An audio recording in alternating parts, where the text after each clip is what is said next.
Banjir bandang melanda Kabupaten Morowali Utara, Sulawesi Tengah, Sulteng. Bencana tersebut mengakibatkan 1 orang tewas terseret arus dan 3 lainnya luka-luka.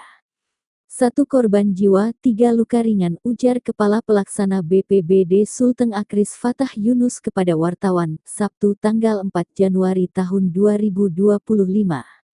Peristiwa tersebut terjadi di Desa Ganda-Ganda, Kecamatan Petasia pada Jumat 3/1, sekitar pukul 17.45 WITA. Akris mengatakan banjir terjadi usai wilayah tersebut diguyur hujan lebat sejak siang hingga malam hari.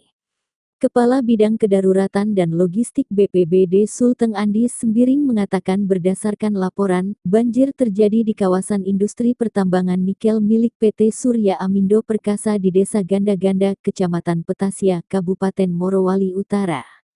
Menurut laporan BPBD Sulawesi Tengah, dampak banjir merusak camp shelter di kawasan perusahaan dan para pekerja menyelamatkan